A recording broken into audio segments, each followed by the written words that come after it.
اعوذ باللہ من الشیطان الرجیم بسم اللہ الرحمن الرحیم MS نیوز HD5 کی ناظرین السلام علیکم. امید ہے کہ آپ لوگ سب خیریت سے ہوں گے. آج کا جو ہمارا مین ٹاپک ہے وہ ہے کہ عمران خان کا بھارت کو سخت رد عمل. عمران خان کی فیملی کی ملاقات نہیں کرائی جا رہی اور آخر انٹرنیشنل کورٹ اور اقوام متحدہ اس کا حل ہے. اس کی تفصیلات آپ لوگوں کے ساتھ شیئر کریں گے. دیکھیے، میں اس پر زور پہلے دیتا ہوں کہ عمران خان نے کہا ہے کہ میری حکومت میں بھی ایک فلیپ آپریشن کیا گیا. میں نے واضح کہا ہے کہ دہشت گردی کی پہلے ہم شدید الفاظ میں مذمت کرتے ہیں اور بھارت کو ہوش کے ناخن لینے کی. جو عمران خان نے کہا کہ پاکستان اور بھارت کی آبادی 1.40 ارب ہے، پاکستان کی 25 کروڑ ہے. ان دونوں ممالکوں کے پاس دنیا کے جدید ترین ایٹمی اور نیوکلیئر ہتھیار ہیں. اگر یہ 5%، 10% استعمال ہو جاتے ہیں تو برصغیر اور دنیا کے نال والا خطہ بھی متاثر ہوگا. اس لیے ان دونوں کو ہوش کے ناخن ہے. اگر ہماری امن کی خواہش کو کمزوری نہ سمجھا جائے اور یہ اس وقت 4.5 ملین 45 لاکھ اس پر ویوز آ چکے ہیں اور یہ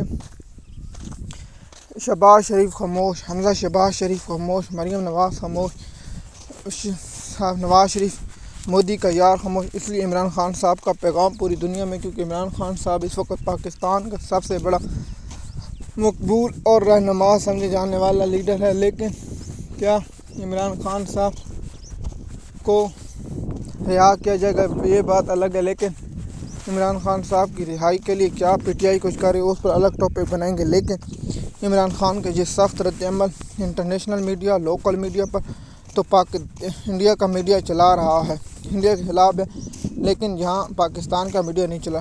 ایک سرکاری افسر جو پریس کانفرنس کرا جو پاکستان کے ٹیکسوں پر پلتا ہے، وہ کہتے ہیں کہ انڈیا نے یوٹیوب چینل کو بلاک کر دیا. لیکن پاکستان میں موجود جو ایکس بند ہے، عمران خان صاحب کی تصویر نہیں چلائی جا سکتی، عمران خان صاحب کا بیان نہیں چلایا جا سکتا.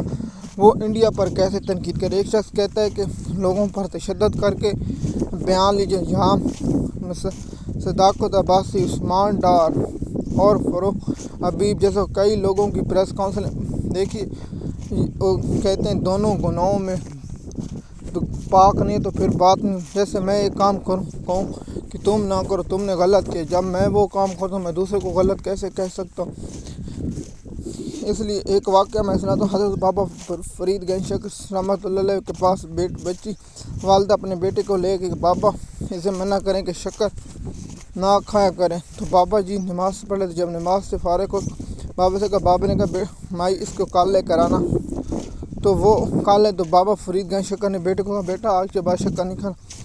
تو اس کی والدہ نے کہا، بابا آپ یہ کل بھی کہہ سکتے. جس پر بابا فرید گنج شکر رحمۃ اللہ علیہ نے فرمایا کہ مائی کہ کل میں اس لیے منع کر سکتا کیونکہ میں نے خود شکر وہ کھائی ہوئی، تو میں اس کو کیسے منع کر سکتا. آج میں نے شکر نہیں کی اس لیے میں نے اس کو منع کیا.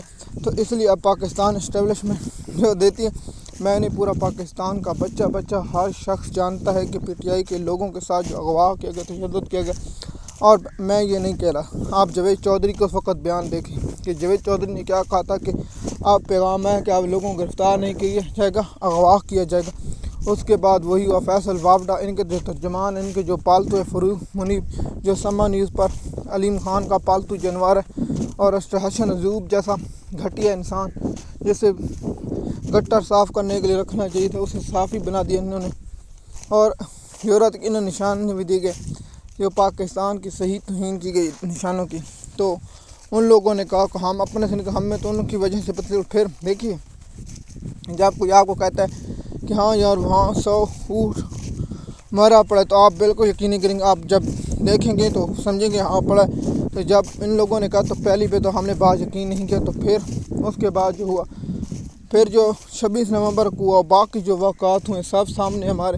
اس لیے بھارت کو یہ گلہ کرنے سے پہلے اپنے گربان میں دیکھنا چاہیے کہ ان لوگوں ایک سرکاری اسحاق ڈار کو شرم ہے، اسحاق ڈار کو استعفیٰ دے کے چلا. جن اسحاق ڈار کو ایک سرکاری ملازم جو ہم جب اس پر سوچ اس سے پہلے اسحاق ڈار سیاست میں ہے، لیکن وہ تو بیان دے رہا ہے، اسے DG SPR لکھ کر دے رہے ہو پرچی اس پر پڑھا. تو تو اسحاق ڈار صاحب کی اوقات وہیں نظر آ گئی. اسحاق ڈار کو چاہیے تھا اس کو واپس پرچی منہ پر مارتے. آپ وزیر خارجہ ہیں, وہ ملازم ہیں, آپ ڈپٹی پرائم منسٹر ہیں, جو بھی ہیں فارم 47, لیکن آپ کو عہدہ تو بڑا تھا, لیکن آپ کی اوقات ہے نا جب آپ فارم 45 کی لڑیاں پہن گئے تو وہی ہوتا ہے. ایم ایس نیوز کی ناظرین, مزید معلومات کے لیے آپ ہمارے چینل کو سبسکرائب کریں, لائک کریں, تاکہ آپ کو آنے والی ڈیٹ ملتی رہے. دوسرا, عمران خان صاحب کو اب انٹرنیشنل کورٹ جانا پڑے گا. عمران خان صاحب کی بہنوں کو انٹرنیشنل کورٹ یا اقوام متحدہ کی جانب جانا پڑے گا. اگر عمران خان کی بہنیں اقوام متحدہ یا انٹرنیشنل کورٹ نہیں جاتی تو پھر عمران خان کی فیملی کو ملاقات نہیں کرائی جائے گی. ایم ایس نیوز کی ناظرین, آخری حال یہی ہے کہ عمران خان صاحب کی اگر فیملی چاہتی ہے کہ ہم عمران خان صاحب سے ملیں تو سلمان اکرم راجہ کے ذریعے اقوام متحدہ یا انٹرنیشنل کورٹ عالمی عدالت میں رجوع کریں, اور اس سے اپنا کہ پاکستان میں انسانی حقوق کی خلاف ورزی. آپ کہیں کہ ہم عدالتیں بھی گئے, عدالتوں کے آرڈر بھی موجود ہیں, آپ سب آرڈر اکٹھا کرو. میں تو کہتا ہوں سپریم کورٹ کے بھی آرڈر لیں, ہر عدالت لیں. اس کے آخری حال یہی ہے کہ عمران خان کو انٹرنیشنل کورٹ جائیں. شکریہ.